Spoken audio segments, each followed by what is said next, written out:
Well, good evening, everyone. Ira Epstein, and here we are with your metal market wrap-up. And this wrap-up is for the evening, as we're here now on Tuesday, the 25th of November, 2025, about 6:45 p.m. Central Time. As you'll notice, I'm not in the camera. You probably like that. Maybe some of you, but I think I add something to it.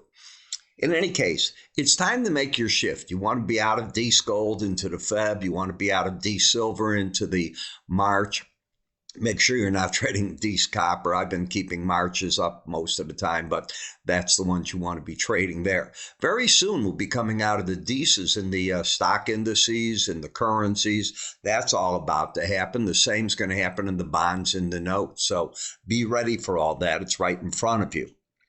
Today was an interesting day, and tonight's interesting. We're getting more of a rally. We had a lot of market information during the day, but it didn't move the market. What moved the market, in my opinion, was later in the morning as we heard out of the White House, rumors galore, that's how they work it.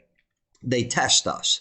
And we had heard that Kevin Hassett, the White House economic advisor, is now the lead contender to be the Fed chair. Given that he just, and I want to use the word just, I think it was November 20th, said that if he was a voting member, he'd be telling the Fed now to cut interest rates in December. That got these markets going, and away they went. Metals took off beautifully. They're giving back a little bit right now, but let's look at what we get tomorrow out of these markets. You're going to get the Mortgage Bankers Association numbers, advanced durable goods report at 7:30, weekly jobless claims at 7:30. The November Chicago PMI number comes out at around 8:45.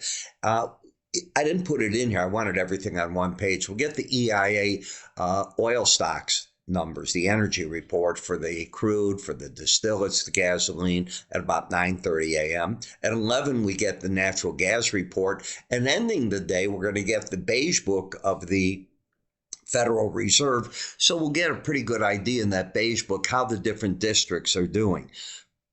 When I saw the Federal Reserve's Richmond district, it was terrible. Yet the Empire report was recently very good. So it appears that you can't go by just thinking what's going to happen. You have to work with that a little bit more. When you and I look at the gold market, the market is up nearly 1.4%. It's up $59 for the week so far, if the week ended right here, and still in a bullish stride. When I look at the Fed gold, just a daily bar chart, the market certainly looks like it has a pattern of higher lows, higher highs. And when I put the swing line study on with the arrows, that's exactly what you have. Is the market over key moving averages? It is. The 18-day average of closes at 41.15.10. That is where the market looks like it's going to have its support. You would not want to see prices get under this low right here of 40.54.20. So the risk probably about $60 on that trade. And if the market were to come down and go back up, I'm looking for the 42.51 area, the upper Bollinger Band, as a resistance point. In terms of momentum, it's up. So I look at the trend up by the swing line. I look at the bias up and momentum up, everything pointing up at this time. In the gold-silver ratio, and I can stay with the gold-silver, it's just a ratio we're watching. We can let that go for a few more days. The market, as you can see, went up, challenged right through here, the 18-day average of closes, and kept silver still the stronger. Now, you don't see that on the chart here because silver is actually on the daily chart in a downtrend. It's gotten lower highs. It's got lower lows. What it's successfully done is it has not closed under the 18-day average. And during the correction where you saw the flowing stochastic, it's now pretty flat. But any close under 50.76 will not look pretty, but that's $1 from here.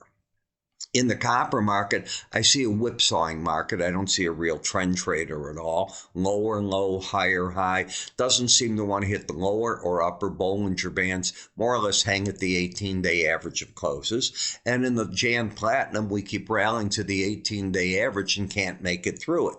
Yet the pattern is still one of a higher high and a lower low. I don't see a thing there.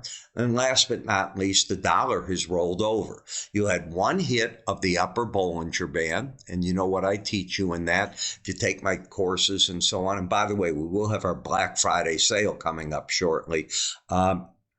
You'll be able to learn the importance of all that. And that's where I said, if you'll recall, and you go check the tapes, that's where I think the pros came out of longs again.